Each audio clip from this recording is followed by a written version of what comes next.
Uma distribuição Comev. Amsterdã 2000.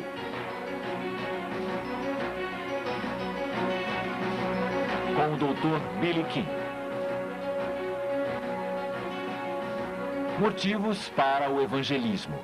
Versão brasileira, Dublamix, Rio. 북한에서 온 대표단들 축하드립니다. I'm not speaking. Eu não vou falar na minha língua. Uma vez, um evangelista americano famoso foi à Coreia pedindo um intérprete. A primeira coisa que ele disse foi: estou morto de cócegas em estar aqui. E o intérprete não entendeu bem, porque algumas expressões americanas não estão nem no dicionário Webster's. Então ele parou e perguntou o que ele estava dizendo com aquela expressão. Não se faz isso quando se interpreta. Porque ele não entendeu o que eu disse. Eles não entenderam o que ele disse. Então não tem importância como eu traduzo. Mas esse tradutor era mais honesto do que a maioria dos tradutores e perguntou o que ele queria dizer com morto de cócegas em estar ali. Isso se repetiu durante 4 vezes e a reunião quase foi por água abaixo. Finalmente o tradutor disse: o que esse homem quer dizer é que ele vai se coçar sem parar até morrer.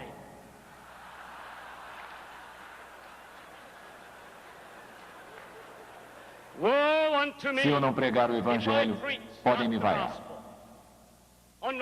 No dia 22 de novembro de 1963, um homem foi assassinado. A notícia sobre a morte daquele homem se espalhou pelo mundo todo em menos de 2 horas. O mundo todo ficou sabendo da trágica morte do presidente John F. Kennedy. O mundo soube como ele foi morto e quem o matou. Há 2000 anos, um homem chamado Jesus foi morto nos arredores de Jerusalém. E depois de 2000 anos, metade do mundo ainda necessita saber notícias sobre a morte do Salvador na cruz do Calvário. Que paradoxo. Jesus falou sobre a evangelização do mundo e a missão do mundo pelo menos 5 vezes depois da ressurreição. A primeira vez em Mateus 28, 18 e 19. Toda autoridade me foi dada no céu e na terra.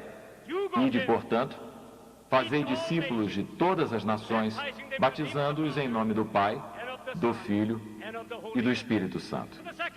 A segunda vez que Deus falou sobre a evangelização do mundo foi em Marcos 16:15, dizendo: ide por todo o mundo e pregai o evangelho a toda criatura. A terceira vez que ele falou sobre a evangelização do mundo foi em Lucas 24:47, dizendo que em seu nome se pregasse arrependimento para a remissão de pecados a todas as nações, começando por Jerusalém. A quarta vez que Jesus falou sobre evangelização foi em João 20:21, quando Jesus disse: assim como o Pai me enviou, eu também vos envio. E a última vez que Jesus falou sobre a evangelização do mundo, pouco antes de ascender aos céus, foi em Atos 1:8. Mas recebereis poder ao descer sobre vós o Espírito Santo, e sereis minhas testemunhas tanto em Jerusalém, como em toda a Judéia e Samaria, e até os confins da terra. Isso foi há 2000 anos passados. Paulo disse que deveria ser vaiado se não ensinasse o Evangelho. Temos a mesma determinação ardente? Se temos, podemos ensinar o Evangelho em nome de Jesus Cristo. A ilicitude de nosso mundo requer a evangelização. A Escritura nos diz: assim está escrito. Não há um justo, nenhum sequer. Não há quem entenda. Não há quem busque a Deus. Todos se extraviaram. E a uma se fizeram inúteis. Não há quem faça o bem.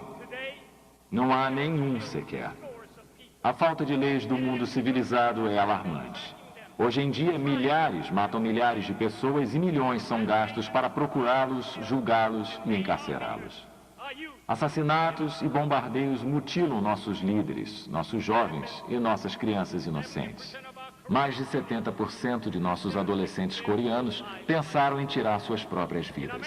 Na América, 1 em cada 10 estudantes de universidades americanas e 1 entre cada 5 estudantes do grau médio pensaram seriamente em cometer suicídio no ano passado. Desde 1980, o índice de criminalidade em meu país aumentou 72%. Na Grande América do Norte, um crime é cometido a cada 22 segundos. A cada 34 minutos é cometido um assassinato na América hoje em dia. Jesus disse: arrependam-se ou perecerão. A não ser que evangelizemos com as boas novas de Jesus Cristo, nosso mundo irá perecer. No ano passado, 3 milhões de pessoas morreram com o vírus da AIDS. 6 milhões de novos casos foram relatados. A conferência sobre AIDS acaba de terminar na África do Sul. O presidente Mandela disse que há 24 milhões de pessoas soropositivos na África. 13 milhões de pessoas morreram e mais 10 milhões morrerão nos próximos 5 anos.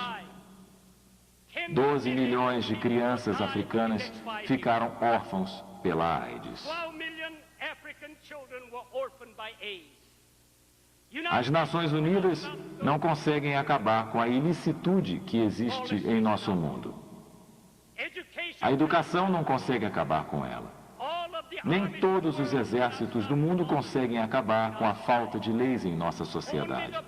Somente o poder do Evangelho de nosso Senhor Jesus Cristo pode acabar com a falta de leis em nosso mundo. Por isso, temos que pregar o Evangelho a todo custo. Hoje, o racismo e os conflitos são a causa da maioria das guerras e matanças. Por exemplo, bósnios e sérvios, armênios e azerbaijanos, hutus e tutsis, turcos e curdos, judeus e árabes. Na sociedade americana, a raça representa um aspecto dominante no relacionamento entre hispânicos, índio-americanos, afro-americanos e euro-americanos. 35 anos atrás, em Birmingham, Alabama, Estados Unidos, aconteceu o início de um drama que mudou para sempre o curso da história americana. O racismo legalizado, conhecido como segregação, começou a ser destruído em Birmingham, Alabama.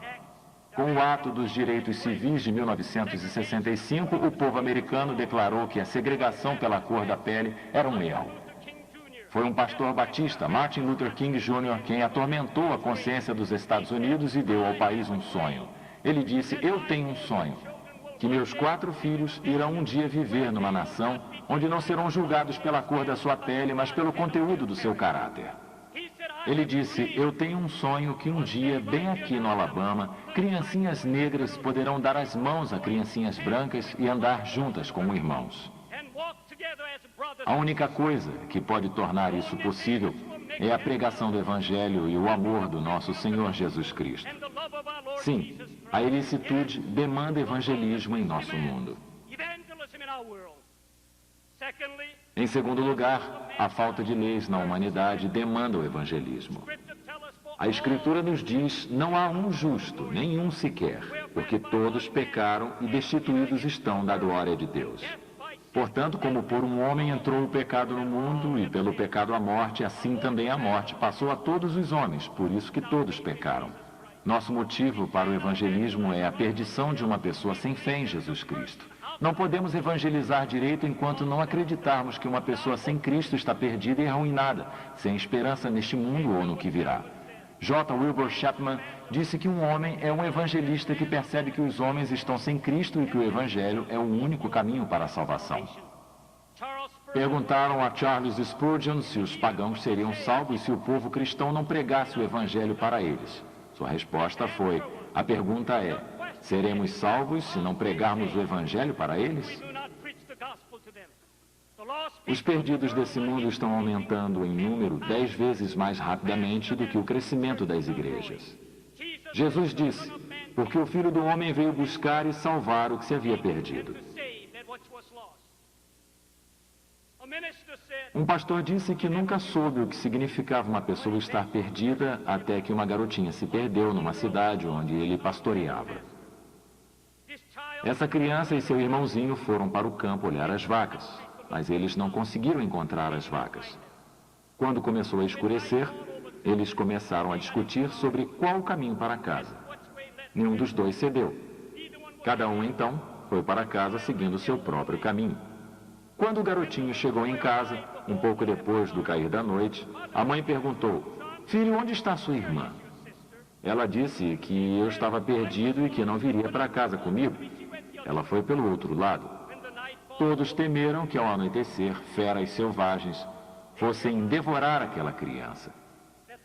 A notícia se espalhou pela região. Os vizinhos se juntaram para ajudar na busca da garotinha.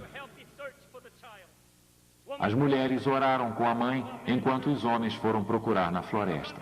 Ficou combinado que se alguém a encontrasse, deveria disparar um tiro de aviso. No dia seguinte, ao amanhecer, o disparo de um rifle foi ouvido próximo à floresta. Todos correram à casa e descobriram que a criança havia sido encontrada viva.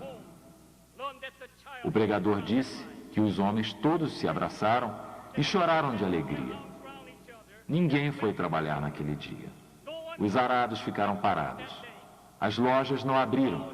As pessoas se reuniram na igreja da vila, tocaram o sino, cantaram louvores e se regozijaram, porque a criança que estava perdida foi encontrada. O pastor disse que sentou e se regozijou com eles, até que começou a pensar sobre o assunto. Nós passamos a noite toda procurando por essa criança e agora estamos alegres porque ela foi encontrada. Entretanto, há milhões de almas que estão perdidas ao nosso redor.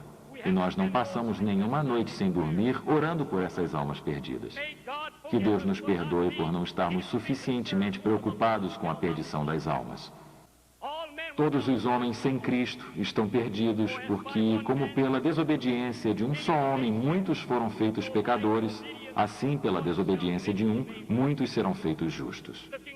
Olhando para o passado, todo mundo que nasceu de uma mulher deve dizer o que o faraó disse: "Eu pequei." O que Acã disse: "Eu pequei." O que o rei Saul disse: "Eu pequei." O que o rei Davi disse: "Eu pequei." O que o filho pródigo disse: "Eu pequei." A perdição da humanidade exige que evangelizemos o mundo para Jesus Cristo. Há somente um caminho para Deus eliminar as trevas provocadas pelo pecado, remover a degradação provocada pelo pecado, curar a doença provocada pelo pecado, limpar a impureza provocada pelo pecado, abolir a morte provocada pelo pecado, pagar o débito do pecado. Isso se fez através da obra redentora do nosso bendito Senhor Jesus Cristo na cruz. Ele pagou o débito, ele enfrentou a morte, ele limpou a impureza, ele curou a doença, ele removeu a degradação. Ele é a vida. A taxa mundial de mortes é de 40 milhões anualmente. Entretanto, 2/3 nunca ouviram o evangelho do nosso Senhor Jesus Cristo. Será que isso não é o bastante para nos desafiar a evangelizar o mundo? Durante 17 anos eu nunca havia ouvido a história do Evangelho. Ninguém havia me dito que Jesus morreu pelos meus pecados. Eu nunca tinha ouvido João 3,16, porque Deus amou o mundo de tal maneira que deu o seu Filho unigênito para que todo aquele que nele crê não pereça, mas tenha a vida eterna. Somente quando houve a Guerra da Coreia, minha cidade foi destruída. Um dia o exército americano montou acampamento perto da minha casa. Alguns garotos como eu foram até lá porque tínhamos ouvido dizer que os soldados americanos tinham chocolates para nos dar. Minha escola foi bombardeada e então eu resolvi trabalhar para os soldados americanos, engraxando suas botas, dependurando os cobertores deles no sol, lavando os mosquetes deles. Um dia eu conheci um sargento chamado Powers. Ele me perguntou se eu gostaria de ir para a América. Meu sonho não era diferente do sonho dos adolescentes coreanos. Ele me mostrou uma cópia de uma folha de inscrição numa universidade americana. Fiquei com medo e disse a ele que não queria ir. "Por quê?" perguntou ele. Eu lhe dei 3 justificativas. Porque sou pequeno demais, não sei falar inglês e a minha mãe não me deixará ir porque sou o mais novo. Ele aceitou as desculpas que dei. Um dia, ele voltou e tive um sentimento estranho de que deveria ir para os Estados Unidos. Eu não sabia o que era. Hoje, eu sei que ele era a providência da mão de Deus que estava trabalhando em minha própria vida. Eu disse a ele que eu iria. Obtivemos a permissão de minha mãe e começamos a tratar dos papéis.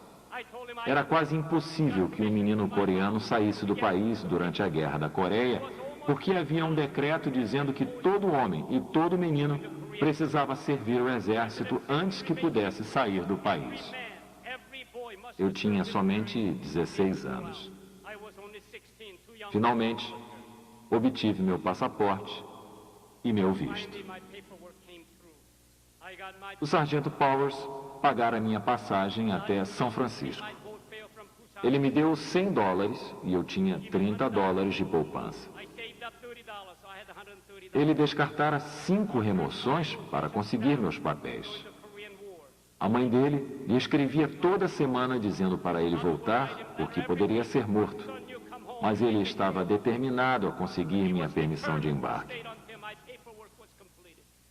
Quando embarquei, ele, temendo que eu me perdesse, colocou meu nome escrito na minha roupa, com um recado para que, se eu me perdesse, eu fosse enviado para o endereço dele na Virgínia, Estados Unidos.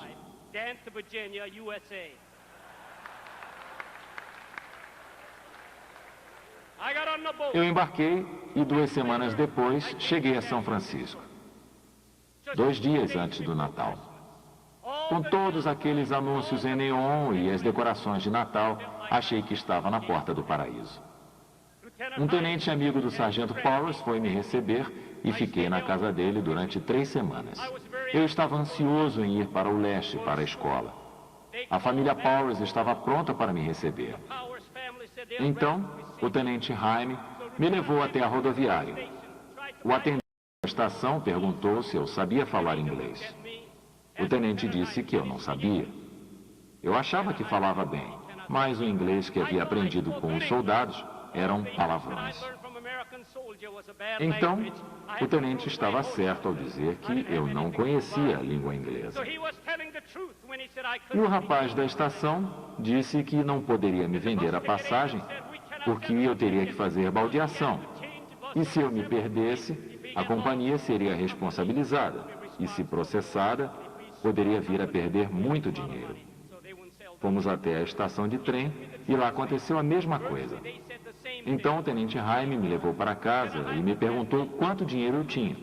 Eu lhe disse que tinha $130 e ele disse que não era o suficiente para ir de avião. Ele pensou e disse que eu era suficientemente pequeno para passar por 11 anos. Eu tinha 16. Ele disse que conseguiria meia passagem. Se perguntarem a sua idade, apenas diga que não entende inglês. Ele me comprou meia passagem e eu atravessei o país de avião. Ninguém descobriu quantos anos eu tinha até 9 anos depois. Eu acredito na retribuição cristã. Quando voltava para a Coreia como missionário e evangelista, parei no aeroporto de São Francisco e fui até o balcão da companhia aérea. E disse que eu tinha meia passagem, mas que queria pagar pela passagem inteira. Queria saber qual seria a diferença. Eu expliquei e ele foi chamar o subgerente. Eu expliquei de novo e mandaram chamar o gerente. E contei para ele. Ele ligou para a central e voltou dizendo que, já que eu estava indo por uma boa causa, a linha aérea gostaria de ajudar. E eu fiz a minha restituição.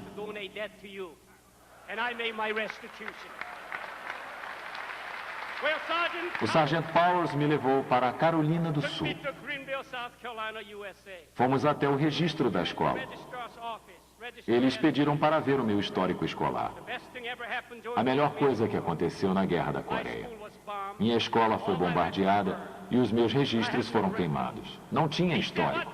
Ele me perguntou em que série eu estava. Eu disse que havia começado o 2º ano do 2º grau, quando a guerra começou. Vamos colocar você no 1º ano. Se não conseguir, irá para a 8ª série. Se não conseguir, irá para a 7ª. E se não conseguir, então mandaremos você de volta para a Coreia. O sargento Powers pagou a anuidade, me deu adeus e se foi. Fiquei sozinho naquela escola. Não entendia inglês. Fiquei com saudades de casa. Me sentia tão sozinho que desejava não ter saído da minha terra. Um dia, um aluno da faculdade veio até o meu dormitório com um livro preto.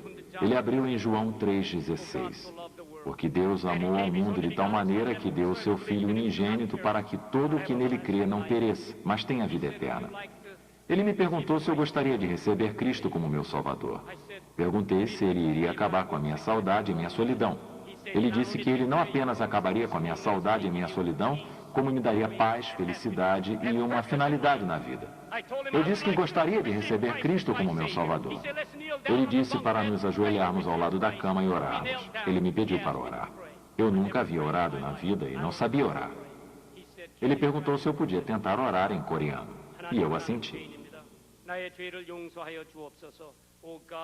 Ó Deus, eu sou um pecador. Por favor, perdoe os meus pecados. Entre em meu coração. Quando terminei, ele orou em inglês. Quando terminou, colocou os braços em volta de mim e disse que não tinha entendido nada do que eu havia dito, mas que tínhamos Deus, que além do inglês também entendia a língua coreana. No chão de um dormitório de escola, eu abri meu coração para receber a Cristo.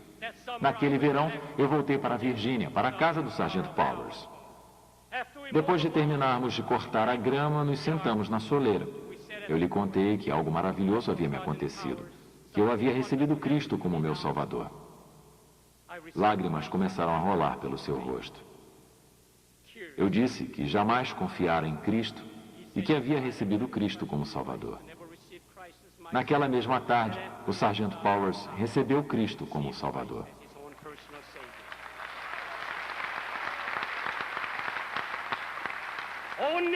Somente o Evangelho do Senhor Jesus Cristo irá trazer os pecadores perdidos para uma gloriosa experiência de conversão. Vamos evangelizar o mundo. O amor de Deus deve ser o fator motivador do evangelismo. Porque Deus amou o mundo de maneira que deu o seu Filho unigênito para que todo aquele que nele crê não pereça, mas tenha vida eterna. Por que devemos evangelizar? Qual é a nossa base teológica para fazer discípulos cristãos? Nós evangelizamos porque o amor de Cristo nos abriga. A nova tradução da Bíblia em inglês diz, porque o amor de Cristo não nos deixa outra alternativa. Mas o que é precisamente esse amor de Cristo que não nos dá outra opção que não seja o engajamento no ministério da reconciliação ou evangelização? Quando Sam James começou a servir como um missionário no Vietnã, alguém invadiu sua casa e roubou alguns brinquedos. Mais tarde, naquele mesmo dia, James entrou num táxi e puxou conversa com o motorista. O motorista do táxi, notando que James falava a sua língua, perguntou há quanto tempo ele estava no Vietnã. Depois ele disse, você deve realmente amar muito os vietnamitas. O que você gosta neles? Essa pergunta ficou correndo James o dia todo e até a noite. O que você gosta neles? James não conseguiu dormir. Ele foi para o escritório e começou a orar. Enquanto falava com Deus, ele notou que realmente não amava os vietnamitas e confessou isso a Deus. Então pareceu que Deus estava dizendo a James, Sam, eu não te mandei para cá porque você ama os vietnamitas. Eu mandei você para cá porque eu quero amá-los através de você. Porque Deus enviou o seu Filho ao mundo não para que condenasse o mundo, mas para que o mundo fosse salvo por ele. Não há motivo maior para a evangelização. O amor de Deus que o fez enviar seu Filho ao mundo. A Bíblia é o livro do amor, há testemunho do amor de Deus no Velho e no Novo Testamento. No Salmo 136, o salmista escreveu, porque o seu inabalável amor dura para sempre. A Bíblia inteira pode ser resumida em João 3,16, no chamado de Pequeno Evangelho. Porque Deus amou o mundo de tal maneira que deu o seu Filho unigênito para que todo aquele que nele crê não pereça, mas tenha vida eterna. Esses dois verbos, amar e dar, estão ligados um ao outro. Você não pode ter um sem o outro. O amor sempre dá. Dar é a natureza do amor. David Wilkerson disse a Nick Cruz, Deus te ama. Cruz era o líder de uma das piores gangues de Nova York. Cruz cuspiu em Wilkerson e o mandou ir para o inferno. Em pouco tempo, entretanto, Cruz se converteu e se tornou um evangelista. O amor de Deus é poderoso o suficiente para transformar um duro líder de gangue num ardente evangelista. É o amor de Deus que nos motiva a evangelizar o mundo. Nós temos uma história que tem de ser contada ao mundo. O pior pecador pode ser alcançado pelo amor de Jesus Cristo. Uma mulher samaritana teve 5 maridos e foi rejeitada pela sociedade. Mas quando encontrou Jesus, ela foi maravilhosamente transformada. Disse-lhe Jesus: vai, chama o teu marido e vem cá. A mulher respondeu e disse: não tenho marido. Disse-lhe Jesus: disseste bem, não tenho marido, porque tiveste 5 maridos, e o que agora tens não é teu marido. Deixou, pois, a mulher o seu cântaro e foi à cidade, e disse àqueles homens: vinde, vede um homem que me disse tudo quanto tenho feito. Porventura, não é este o Cristo? Um pastor muito conhecido nos conta da preocupação que uma garotinha de 7 anos tinha com seu pai, que não era salvo. Essa garotinha estava morrendo quando o pastor esteve com ela. Ele sentou. O que você quer, Mary? O pastor perguntou. Eu queria ver você antes de morrer, ela disse. Por quê? Ele disse. Você está morrendo? Sim, senhor. Você não gostaria de ficar boa de novo? Eu espero que não, senhor. Por que não? Por quê, senhor? Ela disse. É que desde que eu me tornei cristã, eu tenho tentado trazer o meu pai para ouvir você pregar, mas ele não quer. Eu acho que se eu morrer, você vai fazer meu funeral, não? Sim, Mary, disse o pastor. Bem, estive pensando, se eu morrer, meu pai vai ter de ir ao funeral. Então você vai poder pregar o evangelho para ele. Eu poderia morrer até 6 vezes, só para que ele pudesse ouvir o evangelho pelo menos uma vez. Após o funeral, um homem veio até o pastor. Você não me conhece. Não, não te conheço. Eu sou o pai de Mary. Eu quero saber como posso ser salvo. O pastor o levou até o Senhor e ele foi maravilhosamente salvo. Se eu tivesse por nossa comunidade e nossa nação a mesma preocupação que essa garotinha teve por seu pai, nosso mundo estaria evangelizado. O que provocou esse amor? Seu amor foi manifestado no Calvário. O Dr. Robert G. Lee disse: no Calvário, o maior problema do pecado e da degradação humana foi resolvido. No Calvário, toda a tristeza humana se escondeu em suas chagas. No Calvário, o fogo da lei foi extinto. No Calvário, nossa condenação foi retirada. No Calvário, nossa sentença de morte foi revogada. No Calvário, a porta do céu foi aberta. No Calvário, a fonte da salvação foi liberada. No Calvário, a amargura do mundo foi adoçada. No Calvário ainda ecoa, porque Deus amou o mundo de tal maneira que deu o seu Filho unigênito. Quem foi esse Jesus que quis ir ao Calvário e pagar o preço? Ele nasceu numa vila obscura. Ele trabalhou numa carpintaria. Ele era um evangelista itinerante. Ele nunca teve um escritório. Ele nunca teve uma casa. Ele nunca cursou universidade. Ele não teve qualquer referência a não ser a si próprio. Ele tinha somente 33 anos quando a sociedade se virou contra ele e o crucificou. 19 séculos se passaram e hoje ele é a figura central da raça humana. Todos os exércitos que já marcharam, todas as forças navais que já navegaram, todos os governos que já legislaram, todas as leis que já reinaram não afetaram a vida humana tanto quanto aquela vida. Nosso Senhor Jesus Cristo. Sem ele, o futuro seria uma catástrofe horrível e inevitável. Essa pessoa, Jesus, é a veracidade da verdade de Deus, a beleza da santidade de Deus, a pureza da natureza de Deus, a realidade do amor de Deus, a majestade do poder de Deus, o oceano da graça incomparável de Deus. É por isso que devemos evangelizar o mundo. O perfeito amor vem somente de Deus. Nisto está o amor, não em que nós tenhamos amado a Deus, mas em que Ele nos amou a nós e enviou seu Filho para ser a propiciação pelos nossos pecados. Somente o amor incondicional pode mudar o mundo. Nós recebemos o amor de Deus gratuitamente, devemos dar gratuitamente a quem dele precisar. Um jovem coreano chamado Kim Dae-do matou 17 pessoas. Foi preso, julgado e condenado à morte. Enquanto ele esperava no corredor da morte, uma cristã o visitou. A princípio, ele não aceitou muito bem a visita dela. Entretanto, quando ele tinha fome, ela mandava comida. Quando ele tinha frio, ela mandava roupas de frio. Quando ele queria doces, ela mandava chocolate. Durante o Natal, ela enviou um lindo cartão para expressar seu carinho e amor por ele. Finalmente, um dia ele se quebrantou e recebeu a Cristo como seu Salvador pessoal.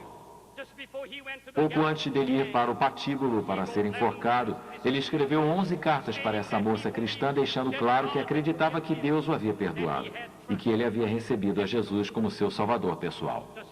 Um pouco antes de ser executado, os guardas lhe perguntaram se ele tinha algumas últimas palavras para dizer. Ele disse: "Eu gostaria de recitar o credo dos apóstolos." Eles então permitiram. Finalmente ele disse: "Cavalheiros, eu aceitei a Cristo como meu Salvador. Hoje estou indo encontrar meu Salvador, o Senhor Jesus Cristo. Eu anseio por ver todos vocês se entregarem a Jesus para que possamos nos encontrar no céu." Kim conseguiu evangelizar muitos guardas da prisão e prisioneiros. Pouco antes de ser enforcado, ele cantou: "Jesus, Jesus, Senhor e amigo. Ó, venha rápido, eu imploro, não me deixe ainda que o tempo chegue ao fim. Fique comigo para sempre e sempre." Se o amor de Deus pode transformar um assassino, também pode transformar minha família, minha vizinhança, minha comunidade, minha nação e meu mundo. Porque Deus amou o mundo de tal maneira que deu o seu Filho unigênito para que todo aquele que nele crê não pereça, mas tenha vida eterna. Vamos evangelizar, evangelizar e evangelizar o mundo inteiro com o Evangelho de nosso Senhor Jesus Cristo. Amém. Amém. And amen.